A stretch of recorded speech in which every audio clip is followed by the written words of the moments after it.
fabulous Edward Liang, who is the choreographer for the piece you just saw, El Viaje. Welcome, Eddie. Thank you for having me. Oh, it's so great. How are you doing? Doing as well as can be expected. Right. There's a loaded question. There's definitely some positive things to it. I haven't exercised in a consistent basis for like 6 years. So I have a stationary bike and I've been getting to bike every day pretty much. And now, 2 weeks ago, Ballet Met opened their studios for their summer intensive. So I'm half in the studio and half still doing lots of meetings online. Wow, I'd really, let's talk first about the piece, but I really want to talk to you about opening up, and I'm sure our viewers would also like to know how you're doing that, how that's being handled, because we're so conscious of the fact that dancers need to dance and we need to get back to work. But this gorgeous work, El Viaje, if we can talk a little bit about your process and developing this work.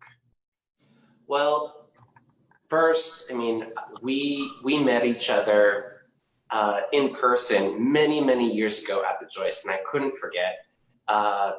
We talked for a little bit, and you said, would you ever consider a project like what you asked, and how you curated this sort of project for me and for other choreographers. But it was amazing. It was really amazing to be challenged in a way where you brought such a new perspective for me to be able to tackle and research, and these things I love to do. So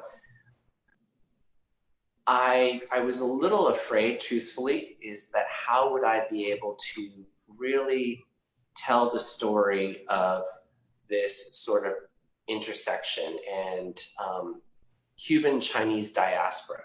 And I had to really do some research and a little bit of understanding how I was going to approach it. I felt like as if it was such a brilliant idea for you to suggest, hey, this is a concept that I have, and it really shows to who you are as a producer and as an artistic director and as a curator, and somebody that really supports artists, whether it's dancers or choreographers. And trying to tackle something like the Cuban diaspora with Chinese Cuban diaspora, I found really some great opportunities and interviewed a lot of my Cuban friends, and wanted to pick a piece of music that was evocative of travel and ocean and passion and temperament and the uncertainty and mystery. And this piece of music just jumped out at me. I loved this piece of music for a very long time, but I quite honestly was a little intimidated to choreograph to it because it is so big and so beautiful. So what was interesting is that I decided that I didn't want to just tell a story that was at face value. I wanted this piece hopefully to have an internal journey for the audience, meaning I wasn't going to just tell the story point blank, and I did not want it to be evocative of any sort of ideas of certain cultures. My premise was to choreograph a diaspora and a journey, and this particular idea. And there's little subtle hints to it, but I wanted the audience to watch this ballet and take a journey and find themselves through it, especially for shorter, what I consider, non-narrative short or triple bill ballets. And what was interesting is that there was ideas that I brought in, like for instance, you and I discussed about this, and I talked at length with a lot of my Cuban friends that in Cuba for New Year's Eve, they used to dress, and I don't know if they still do this, they dress in their finest and they bring an empty piece of luggage and they parade. Well, first I think they throw water out their front door, and then water out the front door. Yeah, and then they parade to the nearest point of the island to the United States and celebrate, pray, wish, and have the manifestation of a better future or a better year. And that was really the idea, starting point of my piece, where the narrative is not about time and space. It's really about an individual arriving, right, and the journey of trying to break into and blend, hopefully, with another group of people. And the idea was obviously another culture and another country, but I wanted to be much bigger and more expansive than just this particular situation. I really wanted it to be about humanity. That was a long answer, sorry. No, that's great, and I love that there was this the image of that singular dancer in red. Red has a strong connotation for most Asian cultures, and it's something that they bring with them wherever in that diaspora. And I love that you chose this one person to communicate so many emotions at one time, because it became so powerful, even though there was the relationship, each relationship that you brought up. And so I want to come to that, is how you crafted that, this family in such a small space of time, actually. It didn't feel like a small space of time, even though the piece is not very long, because the music is so dense. And us as choreographers, that's our tool to be able to invoke everything that we need to create theater and art and dance and create a story. And what I loved about the music is it kind of guided me. And I wanted the dancers that was not the protagonist to invoke not only family, community, protectiveness, the ocean, the music, and that's why there was so many they kept on swirling and circling her and opening up and testing her and saying she doesn't belong, but then yet at the same time still coming back and circling back. So I felt like as if that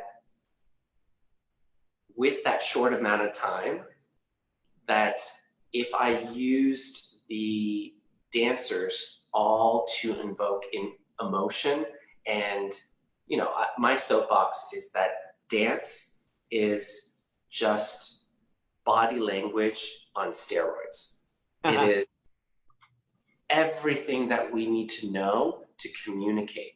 And obviously I have a certain bias because this is my craft, this is my love. But what is amazing is that you see somebody without barely moving, and just their body language will evoke exactly how they feel, where they're coming from. And then once they start really moving, just even if it's pedantic, it shows everything. And that's what I love about our craft, is that you're able to create scenes that can invoke these emotions that you can't say. Yes, and it also, you know, that body and that energy leaves a resonance, I always feel, on stage, so that there's this through line that you can continue to see, and that's the beauty of choreography, right? Group work, creating.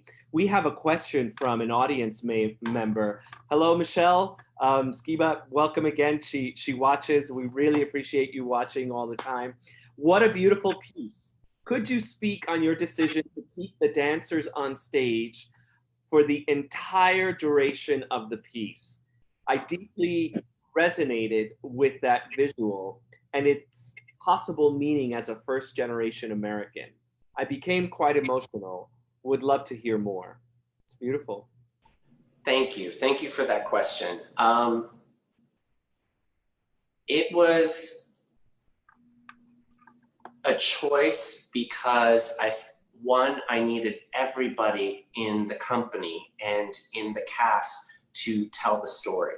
And what's amazing about Ballet Hispánico and the artists that are a part of this, I'm not even just talking about the dancers, everybody that I worked with at Ballet Hispánico was all about supporting the art and the craft and presenting what is world class and achieving. And the first couple of days when I was just creating material, I kind of realized that this group of dancers were so invested in craft and work and in each other. I really wanted to use that, quite honestly, to my advantage and hopefully create this network on stage that is electric. And truthfully also is all my Cuban friends are so family and connection oriented, whether it is on the phone, in person, eating meals, sharing time. It is about community and it's about relationships and family.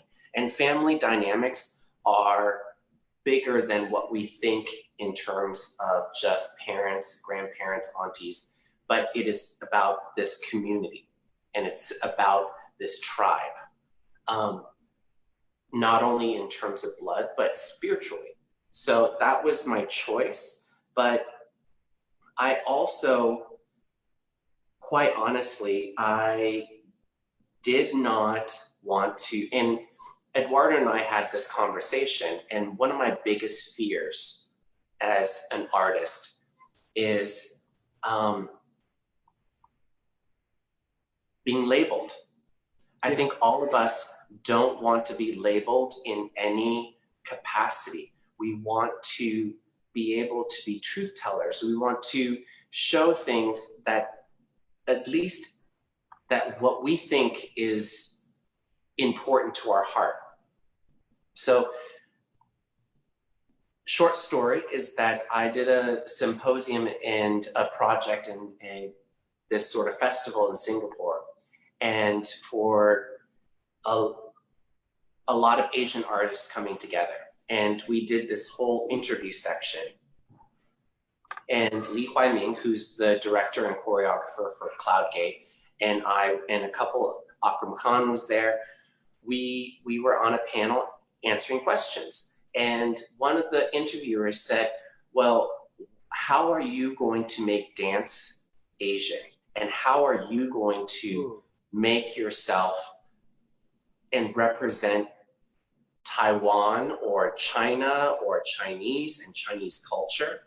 And of course, I got very defensive because I definitely, we all are a culmination of our experiences in culture and who we are, but I do not create choreography and I'm not expected, I hope, not to create Ming vases or like some sort of like Oriental rug as my tapestry. I hope that we can all come together in telling stories of different cultures, but it's not going to box you in. And if you remember our conversation, that was my biggest fear, was that the people were going to judge me on how Asian I created this ballet, and if it did tell the story. And that's why I wanted to open up broader. Yeah. So, and what's really interesting, Eduardo, is that quite honestly, I was slightly offended by some of the reviews because they loved the structure of the ballet, but they couldn't see the Asianness. I was just going to bring that up. And it is so painful for any person of color to deal with that, because people are so accustomed to the exoticism and the boxes or Ming vases that we are put in. And so what I'm interested in with the company is exploring that intersectionality, where we find ourselves, right? And your work as not only an Asian choreographer, but a choreographer who's a beautiful storyteller, can take that intersectionality and show it in its deeper, truer breath, instead of its accessorized breath, which is very difficult for me, because, and for a lot of artists of color, that they're always expected to look or do work of some kind that is reminiscent. I mean, our whole American dance pioneers all appropriated a lot from the East. You know, the movement, the structures, the this, the that. Yet we have today still critics or people who watch dance and seek out the folklore, for lack of a better word, and I don't want to use that either, but this folklore that was taken and manipulated and given back to an American public to say, this is what this, and so here we are at this time, you know, really revisiting and needing to break this structure up. Totally. And that's what so invested in this project, because it scared me, and I really like to be challenged. It's scary, but this is what pushes us as artists and also as curators of art and producers.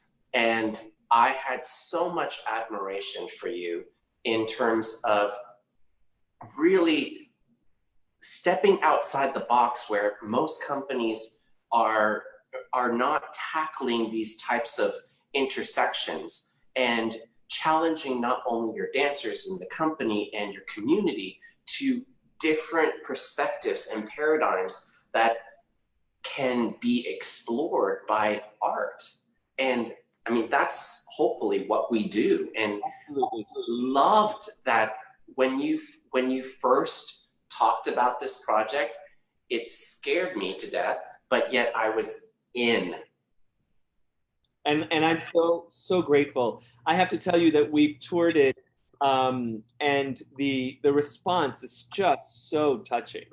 And you know, maybe if one person didn't get it, there are so many other people that come back and express. And the thing is that we get so many different people from different immigrant experiences coming and saying, that touched me because. And that's where art leads us, right? It leads us to the humanity of who we are. And certainly for those of us who have any kind of immigration in our background, it leads us to a better understanding that we're not alone, that we face that, and that's so important. We are not alone. And I think it's valuable, and I think that we're going to need more of those stories. So I'm glad that this happened, and I'm thrilled with the work. It's a beautiful work. Thank you. I mean, it's really interesting, and I can't believe I'm gonna quote Oprah on like Facebook Live, but you know, after like she said 25,000 interviews or something crazy, is some interviewer asked her, what, out of all these interviews, what have you learned about people? Have you learned something? And she said that out of politicians, world leaders, criminals, to children, adults, is everybody always asked, was that okay? And what she learned about that is that as human beings, we yearn to be seen, to be acknowledged, and to be a part of something that can resonate and vibrate bigger than us. And that's why I'm so grateful that I get to be a part of something that can do that. And I agree with you, is my job is not to make sure that everyone gets everything. That's why I wanted a bigger scope, so that people can find themselves through this story and this feeling and this energy that I'm trying to create with the dancers. Because once I create it, it belongs to Ballet Hispánico. It belongs to the dancers. They create life on stage, which is the most amazing thing about our craft. Right. And I'm very lucky, as you already mentioned, the dancers of Ballet Hispánico, they work from such a place in their hearts and in their souls. They really give off so much. And certainly I'm a very lucky director. And everyone who comes from you, every choreographer says the same thing. So bravo, bravo to the dancers. I want to take you now, because that heart that you just that you've laid bare for us, not only do you oversee a beautiful company, but you also have a school, and you were talking about you're opening the school. I'm interested in how you're doing that, and how you're going to continue this, because having leaders as yourself at the helm, especially of ballet companies, is going to be so important as we move forward with all the racial issues we have in our country. Well, oh my gosh, I don't think that I can be leading a ballet company and being a part of the team of the academy if I didn't have a community and a group of people that believed in what we do. Ballet companies and schools, Eduardo, they are not a 9-to-5 job. It is everything that is a part of your life, and it's 24 hours almost. What is wonderful is that it took us 6 weeks to find how we are going to partner and with medical professionals, understanding what is going to be the best flow. It took us 6 weeks to find a really good protocol, whether in terms of drop-offs, 5 different rotating groups. We have large studios. We changed our filtration system for air. Wow. We took out all of our furniture so that nobody could just hang around. And it was a full team effort of logistical and practical troubleshooting. So I'm very, very happy so far, knock on wood, that we are finishing up our 2nd week, and we're going into our 3rd week, and everyone is safe. Everyone feels safe. That everyone has masks on once they enter the building. We also have an app that, in order for you to enter the building, you have to go through all the questions to make sure that you're fine. Temperature is taken. So there's a lot of logistics and a lot of staff member that help create this type of environment. So the positive thing is that to have the ability to open up some studios for in-person instruction and have the dancers come back to a big studio so that they can move and they're not dancing in their kitchen, they're not dancing in their back porch, they're not dancing in their makeshift living room, whether it's an apartment, a house. There is this gratitude that comes out of our students. I bet it just comes out. Yeah. And we have 125 students that are a part of our summer intensive, and it's 5 weeks. Wow. So knock on wood, I hope that we can continue until the end. But what I love is that the whole team and everybody that came to this program believes that we can at least try. Well, I asked you to say this because I think, for our audience members, the on top of everything that you have to do, like you say, 9 to 5, the amount of work and resources that it takes to do something, this is extraordinary. It's extraordinary. And yet what you give to those young people, what they receive in return makes us do the work that we do. I'm going to close it down now, but I'd love to, because you are who you are, Eddie, you had an extraordinary career at New York City Ballet, and you've danced and worked with masters and so many people. I wonder if you can offer a little advice to a young person who's wanting to dance. Oh my gosh, that is, Eduardo, that is such a hard question. I know. Especially during this time, is that there's not one piece of advice, but I'll try to narrow it down to 3, is that perseverance is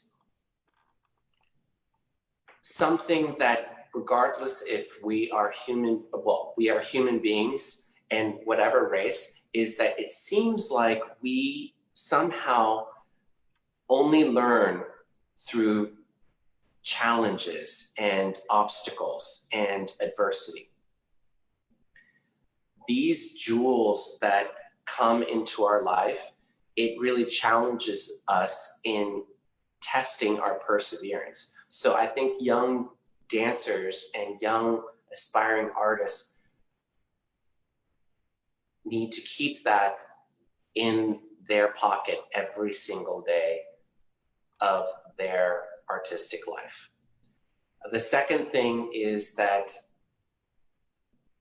gratitude and understanding how lucky we are to be able to do what we do.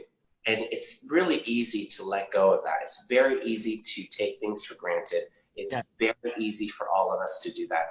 And it's hard to actually, quite honestly, say and care about your gratitude of life. And the last thing is that I think that it's a culmination of the two together. I really believe that this work that we do, some people may think it's heroic, some people may think it's small, there's a huge spectrum of what people feel. But I truly believe in my heart of hearts that what we do as a collective is to bring beauty in the world. And I really believe that beauty can save the world, because that is the unspoken things that you cannot communicate through any language.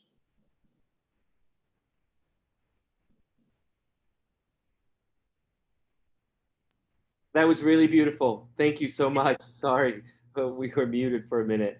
I can't thank you enough for those words. I think it's up to us to constantly push our youth to follow their dreams, give them the confidence and the pride, and just add their vision to ours to continue.